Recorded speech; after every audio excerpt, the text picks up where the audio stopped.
Shalom Bapak Ibu Saudara, kita terus percaya dan perkatakan bahwa tahun 2021 adalah tahun integritas. Apabila kita berbicara tentang integritas, ada satu teladan yang perkataan, hati, dan tindakannya selaras. Pribadi spesial inilah yang menjadi tema Voice of Pentecost hari ini, yaitu Jesus, the man of integrity. Bagi orang percaya, membangun integritas sama halnya dengan hidup sama seperti Yesus telah hidup. Mari kita lihat apa saja yang Yesus lakukan. Yang pertama, perkataan dan tindakan Yesus. Sekalipun Yesus sedemikian sempurna, tidak semua orang itu menyukainya. Banyak yang ingin mendengar khotbah Yesus justru untuk menjebaknya. Mereka berusaha mencari-cari kesalahan Yesus. Akan tetapi, pada akhirnya, perkataan Yesus tidak pernah dapat dibantah.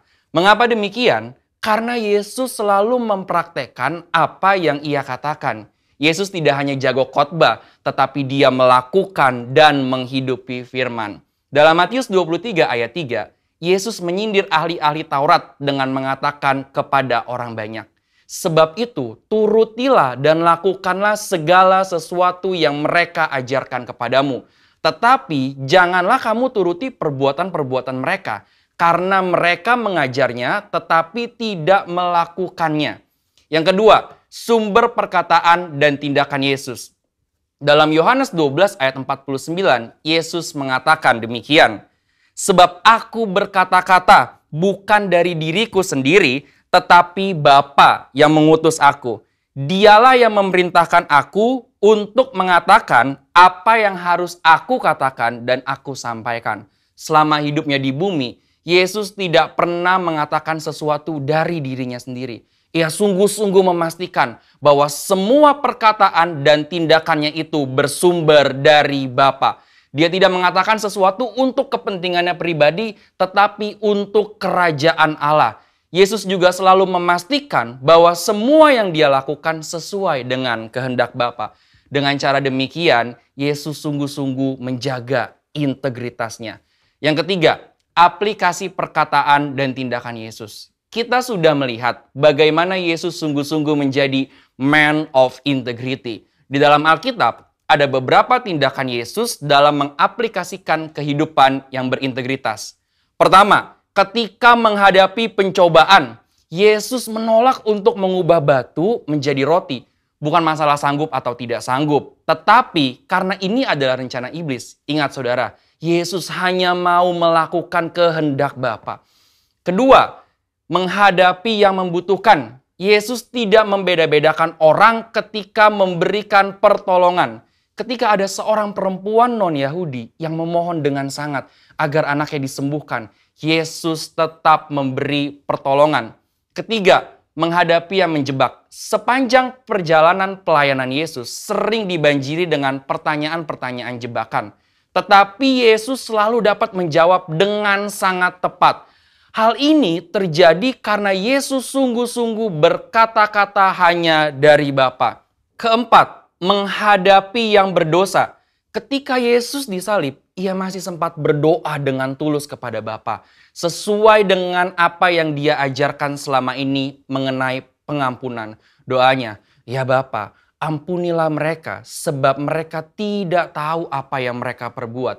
Ini berarti Yesus tetap memegang integritasnya bahwa pengampunan tersedia bagi semua orang yang meminta ampun. Sekalipun bagi mereka yang menyalibkan Yesus. Bapak Ibu Saudara, integritas adalah sesuatu yang dibangun. Oleh sebab itu, sesuai dengan visi yang Tuhan sudah beri bagi gereja kita, mari sepanjang tahun ini kita membangun integritas dengan cara hidup seperti Yesus telah hidup. Saudara, untuk penjelasan lebih lengkapnya dari tim teologi kami, silakan membuka link yang ada di atas atau scan QR Code yang tersedia. Salam integritas. Tuhan Yesus memberkati. Saya percaya bahwa ada lawatan Tuhan dalam penyembahan kita hari ini. Mari di rumah masing-masing siapkan hatimu untuk sembah Tuhan. Dan saya berdoa, setiap saudara yang lemah dikuatkan. Setiap saudara yang terikat dilepaskan. Bahkan setiap saudara yang sakit, kita terima kesembuhan dari Tuhan. Mari datang siapkan hati kita untuk sembah Tuhan. Sebelum itu kita berdoa bersama-sama. Tuhan terima kasih. Kami ada untuk menjadi orang-orang yang menyenangkan hati Tuhan. Di setiap rumah kami masing-masing yang kami tahu bahwa Tuhan ada bersama dengan kami. Karena Engkau tidak pernah dibatasi oleh jarak dan waktu. Tuhan ada di rumah kami. Mujizat ada di rumah kami. Kami terima kesembuhan dan kekuatan yang baru. Dalam nama Tuhan Yesus, setiap kita yang siap menyembah Tuhan, sama-sama katakan, amin.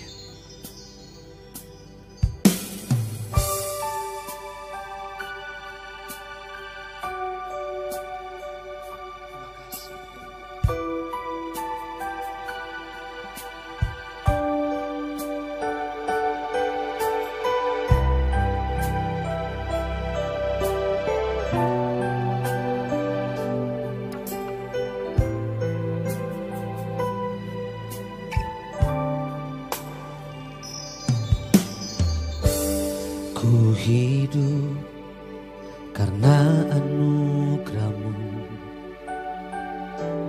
ku hidup karena kasih-Mu. Kaulah sumber kehidupanku.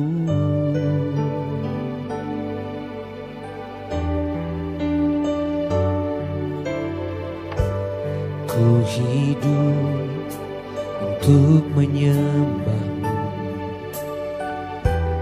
Ku hidup untuk menyenangkan-Mu. Kaulah pusat penyembahanku. Kau yang layak, Kau yang layak, Kau layak disembah di dalam roh dan kebenaran. Kau yang layak, Kau yang layak, Kau layak disembah, ditinggikan untuk selamanya.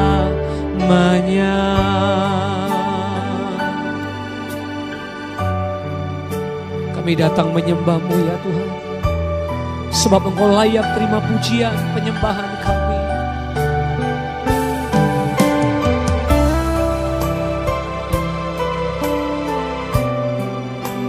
Terima kasih. Mari sama-sama angkat suaramu di hadapan Tuhan. Ku hidup karena anugerah-Mu. Ku hidup karena kasih-Mu. Kaulah sumber kehidupanku.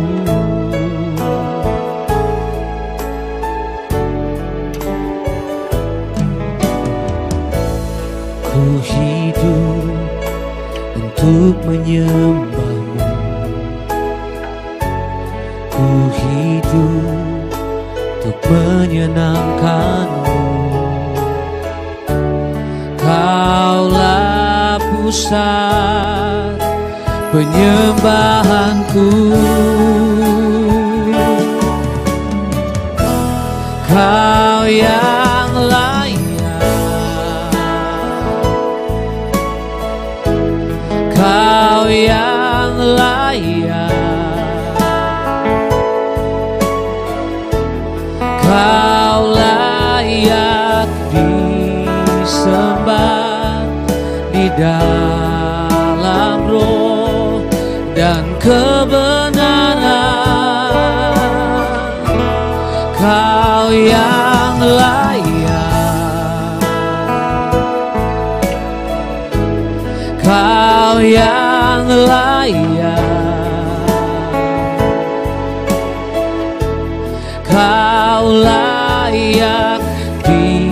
disembah, ditinggikan untuk selamanya. Kau yang layak, Kau yang layak, Kau yang layak, Kau layak disembah di dalam roh dan kebenaran. Kau yang layak, Kau yang layak, Kau layak disembah, ditinggikan untuk selamanya. Mari nyatakan di hadapan Tuhan, Kau yang layak,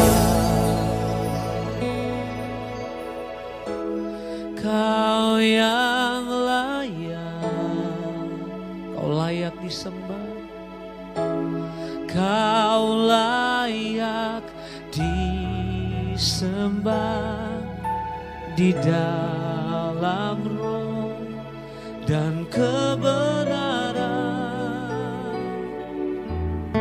Kau yang layak, Kau yang layak, Kau layak disembah, Kau layak disembah, ditinggikan untuk selamanya.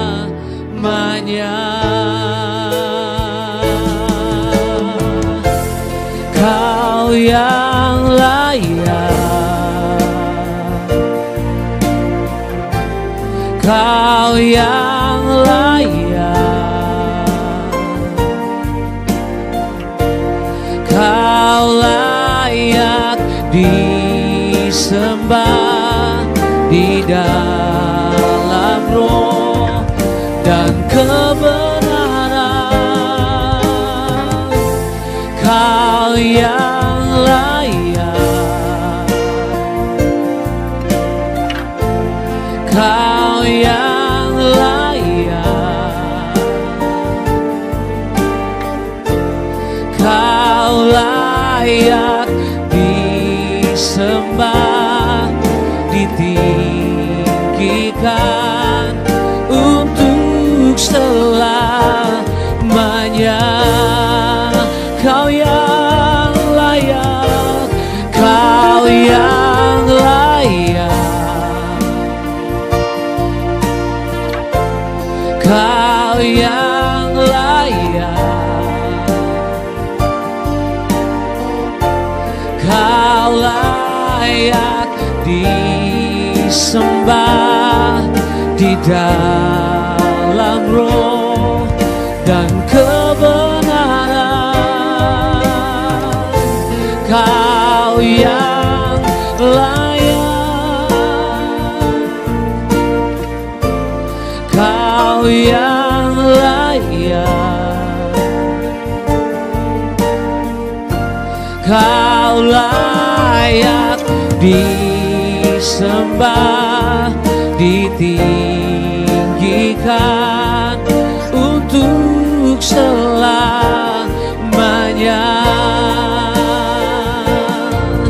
Kau yang layak ditinggikan,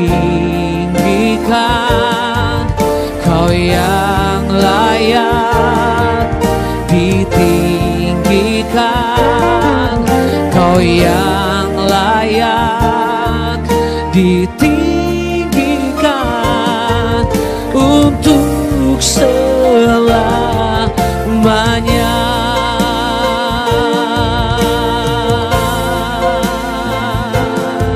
Oh, sebab Kau yang layak, Yesus Tuhan, Kau layak disembah, Kau layak terima pujian, Kau layak terima ucapan syukur dan penyembahan kami.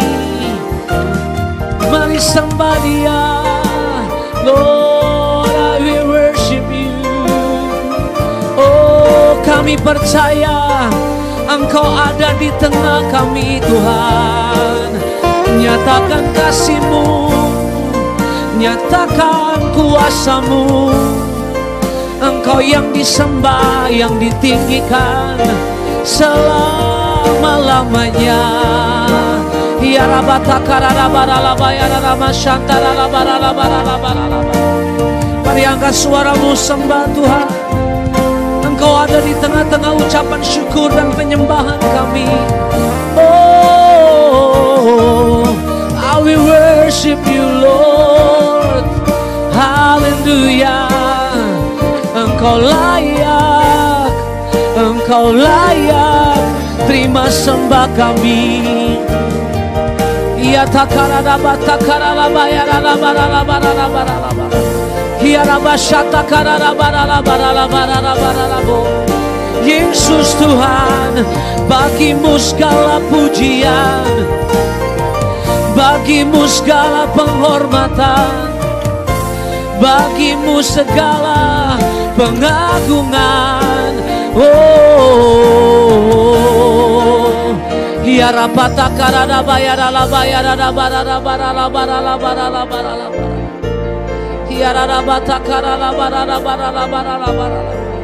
Kami bangkitkan roh kami Tuhan, penyembahan kami, ucapan syukur kami. Hirapata kararabo yalaba shantarararabaraba. Tuhan hadir di tengah kami, nyatakan kuasa-Mu.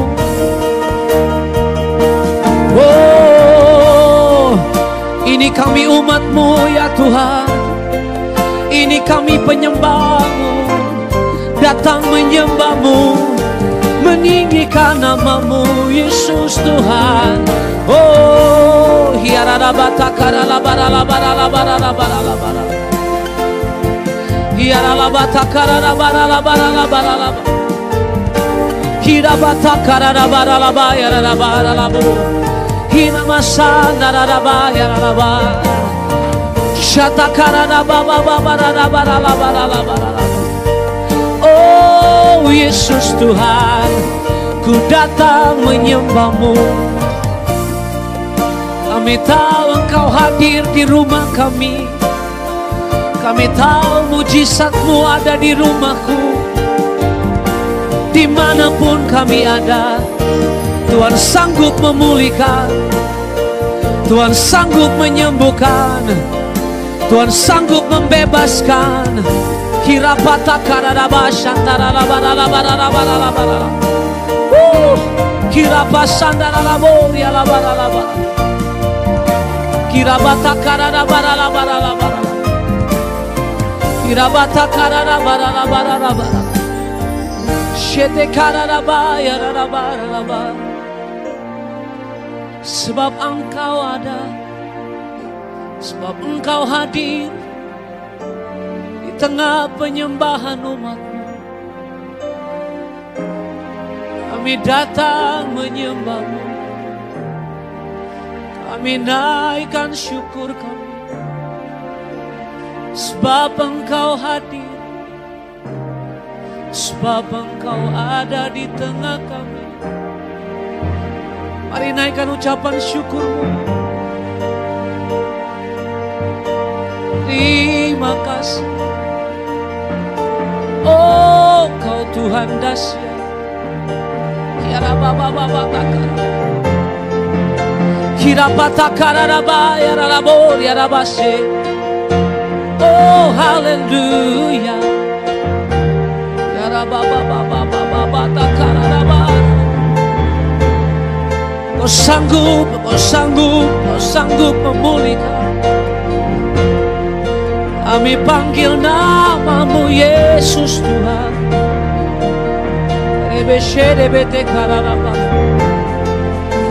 Oh, haleluya. Haleluya. Sharababa karabatana bashere bere. You are worthy. Oh, Kau hadir di sini. Kau nyatakan kuasa-Mu. Kau nyatakan kasih-Mu. We worship You. We worship You. We worship You. We worship You. Angkat kedua tanganmu di hadapan Tuhan.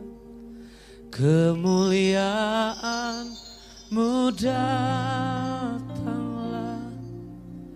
penuhi tempat ini,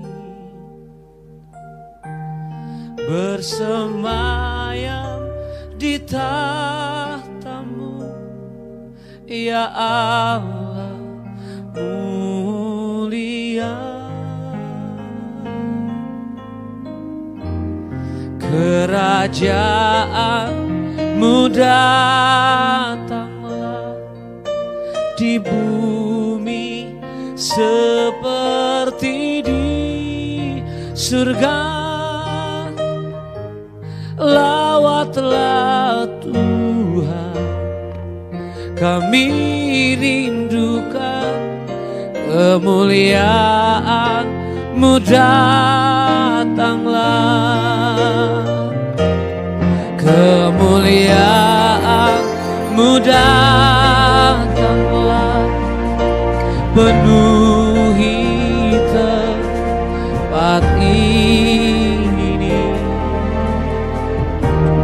bersemayam di tahta-Mu, ya Allah mulia.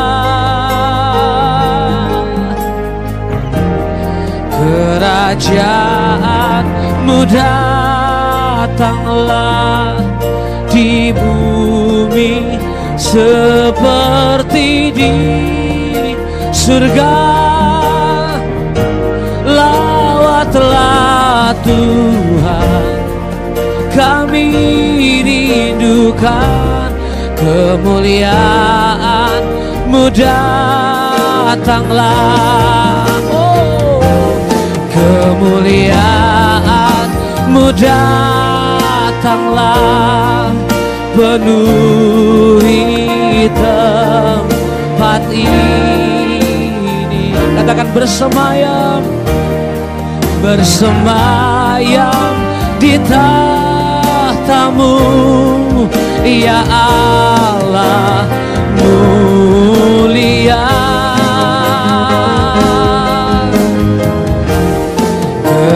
Kerajaan-Mu datanglah di bumi seperti di surga. Lawatlah Tuhan, kami rindukan kemuliaan-Mu datanglah. Lagi katakan kemuliaan, kemuliaan-Mu datanglah, penuhi tempat ini. Kami tahu Engkau bersemayam, bersemayam di tahta-Mu, ya Allah mulia.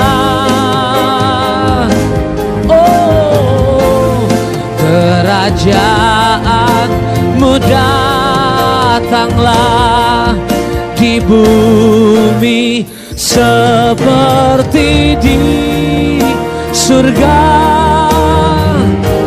Lawatlah Tuhan, kami rindukan kemuliaan-Mu datanglah.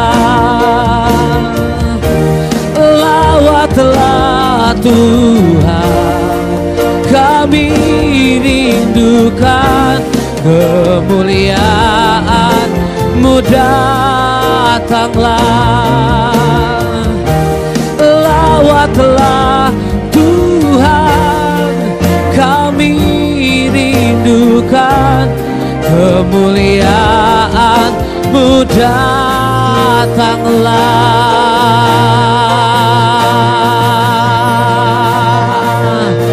Oh, kemuliaan-Mu datanglah. Kekudusan-Mu memenuhi gereja-Mu. Kemuliaan-Mu penuhi tempat ini, penuhi rumah kami, penuhi hidup kami Tuhan. Oh rabashantarabah. Mari di rumah masing-masing angkat kedua tanganmu di hadapan Tuhan. Yesus, ku sembah Kau, sujud di hadapan, keinginan dalam hidupku hanya untuk menyembah-Mu. Panggil Dia sekali lagi, katakan, Yesus, ku sembah Kau, sujud di hadapan-Mu, keinginan dalam hidupku hanya untuk menyembah-Mu. Sekali lagi panggil namanya, Yesus, ku sembah Kau, sujud di hadapan-Mu, keinginan dalam hidupku hanya untuk menyembah-Mu. Sekali lagi sembah Dia, katakan, Yesus, ku sembah Kau, sujud di hadapan-Mu, keinginan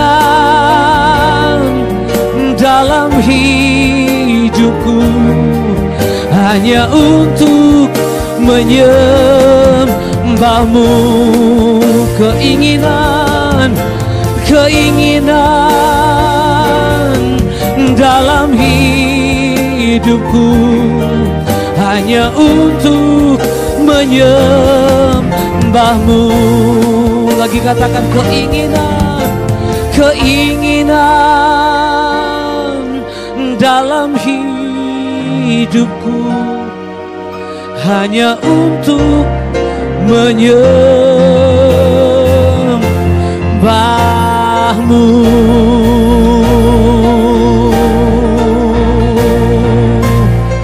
Yang siap terima kesembuhan, berikan tepuk tangan bagi Allah kita. Mari angkat kedua tangan saudara, terima lawatan Tuhan dan pengurapan Tuhan.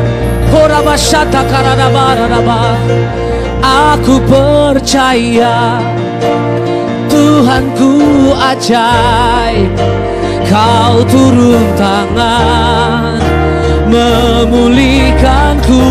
Yes, aku percaya Tuhanku dahsyat, Kau turun tangan menyembuhkanku. Aku percaya, amin, Tuhanku ajaib, Kau turun tangan membebaskanku. Aku percaya Tuhanku dahsyat, Kau turun tangan memberkatiku. Lagi dengan iman, aku percaya Tuhanku ajaib, Kau turun tangan memulihkanku. Aku percaya Tuhanku dahsyat, Kau turun tangan menyembuhkanku. Kau turun tangan membebaskanku.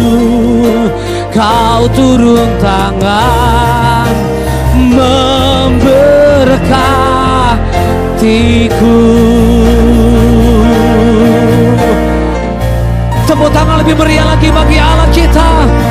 Sebab ada mujizat, sebab ada kesembuhan, sebab ada pertolongan, sebab ada kelepasan bagi orang-orang percaya. Haleluya, haleluya. Di dalam nama Yesus, aku percaya dan aku terima dengan iman. Sama-sama katakan, amin.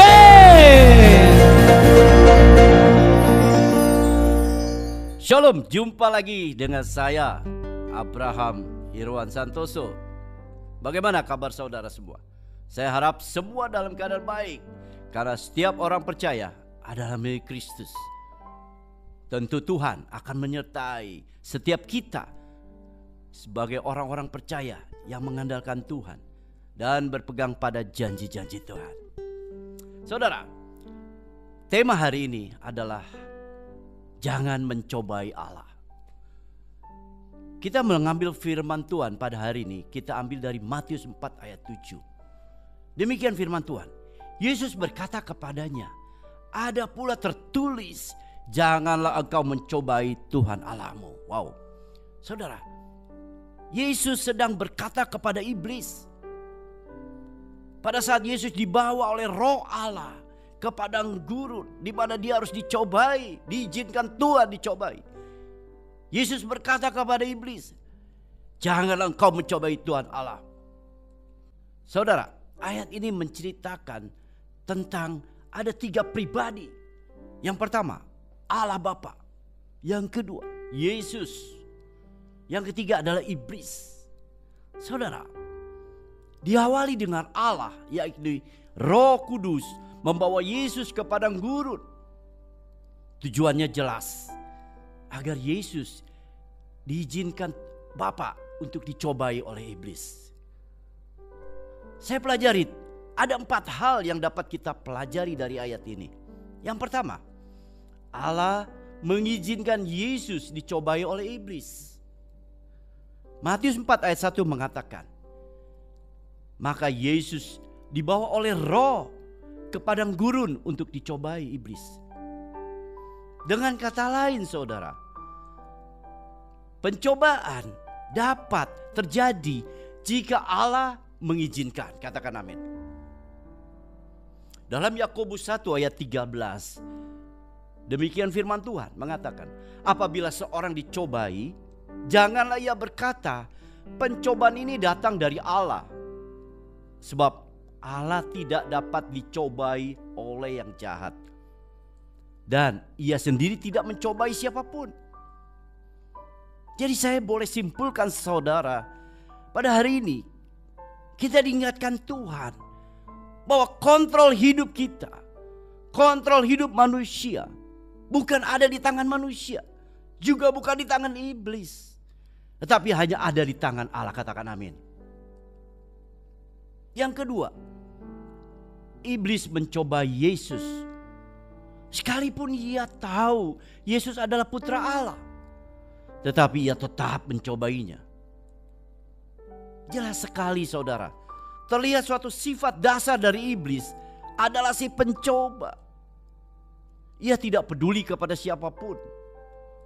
Mau orang biasa, mau orang pintar, mau guru agama, mau alim ulama, bahkan para pendeta pun, dan hamba-hamba Tuhan yang merasa hebat sekalipun, selama masih menggunakan manusia daging, iblis terus berusaha membuat manusia melawan Tuhan dan menjatuhkannya ke dalam dosa. Saudara, hakikatnya iblis selalu menyeret untuk kita berontak kepada Allah. Khususnya kepada orang-orang yang sudah percaya kepada Tuhan. Tapi saya percaya, sesungguhnya bagi setiap orang percaya dan anak-anak Tuhan yang sungguh-sungguh hidupnya di dalam Tuhan, maka perlindungan Tuhan terjadi atas hidupnya. Haleluya.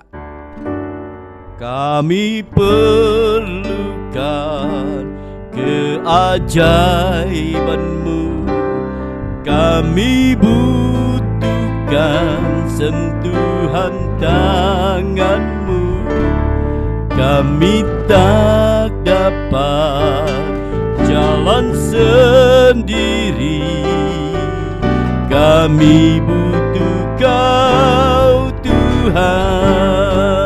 Ayo kita nyanyi.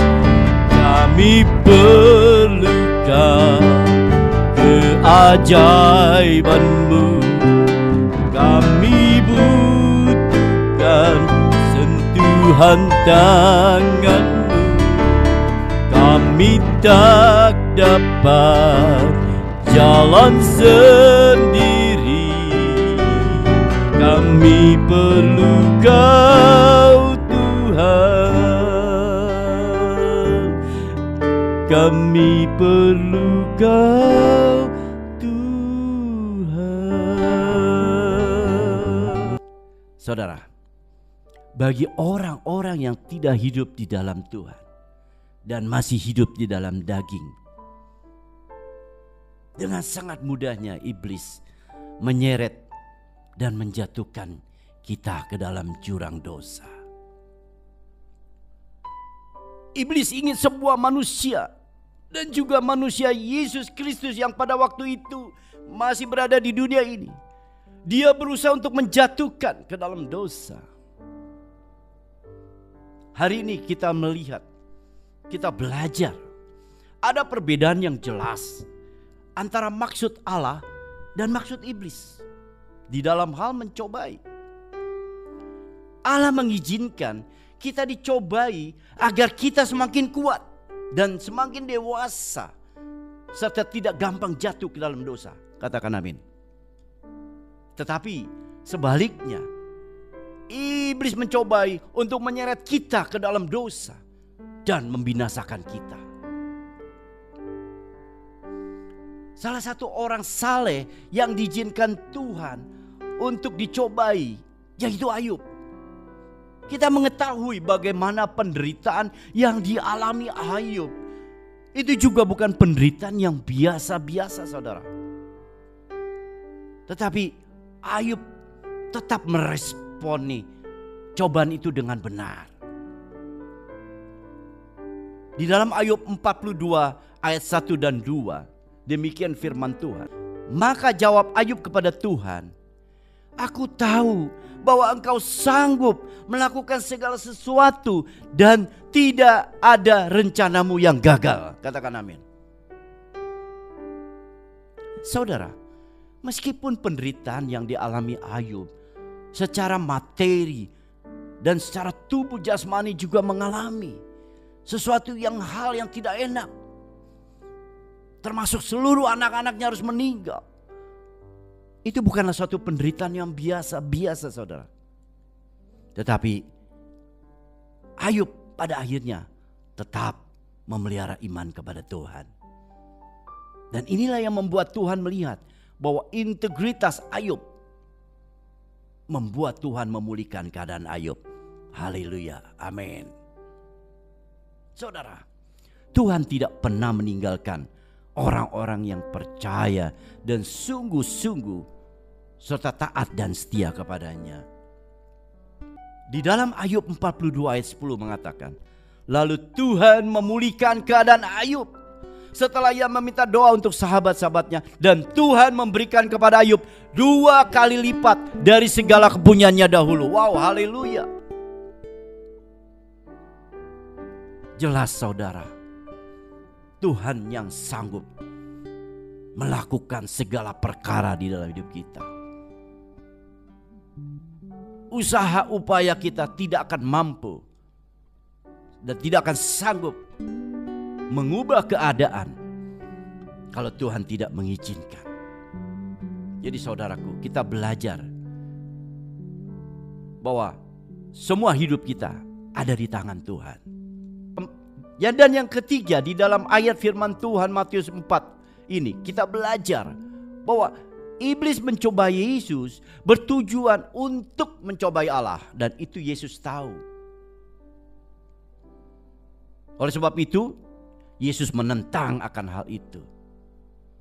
Tidak boleh siapapun yang mencobai Allah. Saudara, akhir-akhir ini kita banyak melihat orang-orang percaya, bahkan hamba-hamba Tuhan yang mencobai Tuhan dengan tetap menjalankan ibadah offline. Saya tidak mendiskreditkan mereka dalam hal ini, saudara. Tetapi saya hanya ingin menyampaikan, jangan mencobai Tuhan. Kita tidak bisa berlindung dengan ayat seperti yang iblis lakukan kepada Tuhan Yesus di dalam Matius 4 ayat 6. Bahwa Tuhan akan memerintahkan malaikat-malaikat dan menjaga engkau. Kita percaya kuasa Tuhan, tentunya. Tentu kuasa Tuhan jauh lebih besar dan lebih hebat dari apapun. Termasuk dari virus-virus apapun di dunia ini, termasuk virus corona. Akan tetapi, kita tidak boleh mencobai Tuhan dengan tindakan-tindakan demonstratif seperti yang iblis mau kita lakukan. Yesus menjawab pada waktu itu, ada pula tertulis, janganlah engkau mencobai Tuhan Allahmu. Iblis pun bisa mengutip ayat Alkitab untuk kemudian dipakai untuk menyesatkan setiap orang. Kita tidak bisa berlindung dengan ayat seperti yang iblis lakukan kepada Tuhan Yesus, di mana iblis menggunakan ayat Mazmur 91 ayat 11 dan 12. Dikatakan sebab malaikat-malaikatnya akan diperintahkannya kepadamu untuk menjaga engkau di segala jalanmu. Mereka akan menatang engkau di atas tangannya supaya kakimu jangan terantuk kena batu. Saudara, ayat ini dipakai iblis untuk menyesatkan Yesus. Sepertinya ajaran iblis terlihat sangat alkitabiah, tetapi sebenarnya apabila kita teliti dengan baik, ternyata sangat menyesatkan. Mengapa, saudara? Karena yang dilakukan dan dikatakan oleh iblis tidak didasarkan kepada kebenaran. Dari sini kita belajar bahwa tidak menutup kemungkinan di dunia ini juga ada pendeta-pendeta yang menggunakan ayat Alkitab untuk membujuk orang Kristen melakukan sesuatu yang mereka tahu adalah salah dan tidak bijaksana. Sehingga orang-orang Kristen harus benar-benar memahami peristiwa akhir-akhir ini. Kita tahu bahwa virus corona telah menyebar dengan masif dan sistematik. Bahkan kita tidak tahu siapa saja yang telah terinfeksi. Dan berdasarkan pengalaman di beberapa negara dan tempat, ternyata penyebaran virus ini terjadi pada kegiatan-kegiatan yang melibatkan banyak orang, termasuk ibadah-ibadah di gereja, saudara. Saya pribadi adalah orang yang paling tidak setuju apabila ada seorang Kristen tetapi tidak suka ke gereja untuk beribadah. Karena menurut saya persekutuan beribadah memiliki banyak sekali manfaat bagi kita. Akan tetapi itu kalau kondisinya tidak dalam keadaan seperti ini, saudara. Oleh karena di dalam Kristen, di dalam pengajaran kita dapat beribadah kepada Yesus tidak lagi dibatasi oleh tempat, juga tidak dibatasi oleh waktu. Itu artinya dimanapun dan kapanpun kita bisa beribadah, kita bisa berdoa, kita bisa memuji Tuhan, kita bisa menyembah Tuhan tanpa dibatasi oleh waktu dan tempat. Sekali lagi, Tuhan tidak hanya menganugerahkan iman kepada kita, tetapi juga Dia memberikan hikmat supaya kita memiliki hidup yang bijaksana di dunia ini. Kita tahu virus corona ini dapat menjangkiti kita apabila kita selalu keluar rumah dan selalu ada di tempat-tempat keramaian, termasuk pertemuan-pertemuan di dalam gereja. Oleh sebab itu saudara, saya menghimbau kita tetap melakukan apa yang pemerintah sudah anjurkan kepada kita dan kita taati. Dan kita sama-sama jangan mencobai Allah. Kita jangan memaksa Allah agar membuktikan kuasanya dan mengikuti keinginan kita. Kita hendaklah bijaksana dalam menyikapi kondisi sekarang dan wabah virus corona ini.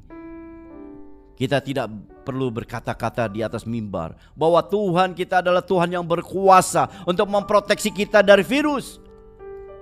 Padahal kita sudah tahu bahwa virus corona telah menyebar kemana-mana, termasuk di dalam gereja. Saya sangat percaya bahwa Yesus adalah Tuhan yang berkuasa dan mampu menjaga hidup saudara dan saya. Tetapi dari Yesus saya belajar untuk tidak mencobai Tuhan dengan mengambil atau melakukan tindakan-tindakan demonstratif yang dapat mencelakakan hidup saudara dan saya, juga para jemaat. Kita punya opsi yang jauh lebih baik, jauh lebih aman. Kita bisa beribadah di rumah bersama dengan keluarga, bersama istri, bersama suami, dan bersama dengan anak-anak. Dan apabila kita semua orang-orang Kristen, orang-orang yang percaya melakukannya, maka kita dapat membantu pemerintah untuk menekan penyebaran virus corona.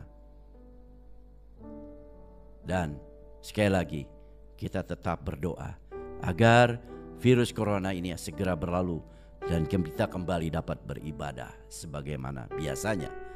Dan yang keempat saudara, kita melihat respon Yesus di dalam pembacaan Matius 4 ini. Yesus dengan tegas berkata, janganlah engkau mencobai Tuhan Allahmu. Yesus mengizinkan dirinya dicobai iblis. Dengan kata lain, bukan karena Yesus tunduk kepada iblis, justru Yesus tunduk kepada Allah yang mengizinkan dirinya untuk dicobai. Tetapi dia tidak mengizinkan iblis untuk mencobai Allah. Itu yang luar biasa saudara. Kita belajar dari Yesus esensi iman orang percaya. Beriman adalah taat dan tunduk kepada kedaulatan Allah. Mencobai Allah adalah tindakan bodoh orang yang tidak beriman. Karena mencobai Allah artinya meragukan kepastian janji Allah untuk hidup kita. Dan kita tidak taat akan firman Tuhan. Saudaraku, mari kita melekat dengan Tuhan. Dan semakin sungguh-sungguh dengan Tuhan, waktu yang Tuhan masih berikan kepada saudara dan saya, artinya kesempatan yang tersedia bagi kita semua untuk kita gunakan memikirkan perkara-perkara surgawi. Kita tidak bisa menggunakan waktu kita ke depan dengan bermain-main lagi atau hidup tetap di dalam dosa. Kita tidak tahu kapan waktunya kita akan selesai. Semua pada akhirnya mencapai satu titik yang sama, di mana kita harus melewati yang namanya kematian. Tetapi saya percaya selama ada waktu kita melakukan kehendak Tuhan dan terus mempertahankan iman, saya percaya saudara akan menerima mahkota kehidupan seperti yang Tuhan janjikan kepada kita semua. Kerjakan keselamatanmu dengan takut dan gentar akan Tuhan. Tuhan Yesus memberkati.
Ada banyak alasan mengapa seseorang mengalami kehilangan semangat dalam hidup ini. Karena kebanyakan kita merasa sudah lelah dengan apa yang kita hadapi. Dan kita terus merasa khawatir. Dan kita merasa bahwa harapan kita sudah tidak ada. Bahkan masa depan kita juga sudah merasa tidak baik lagi, saudara. Dan kita kehilangan semangat. Bahkan kita mengalami hati yang tawar. Kita mengalami patah hati. Saudara, apapun alasannya, jangan biarkan semangat hidup saudara hilang. Tertuju padamu segenap hidupku, ku serahkan padamu. Bimbing aku masuk rencanamu, untuk membesarkan kerajaanmu. Saatnya kita sudah mengakhiri ibadah ini. Kita mau sama-sama menerima berkat dari Tuhan. Kita arahkan hati kita angkat tangan tinggi-tinggi. Diberkatilah engkau pada waktu masuk, diberkati engkau pada waktu keluar, diberkati semua lubuk-lubukmu, diberkati apapun pekerjaanmu, apapun usahamu, semuanya Tuhan buat berhasil.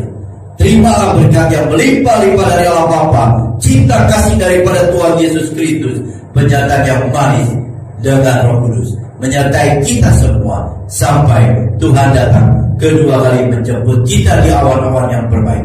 Mari yang semua sudah diberkati katakan amin.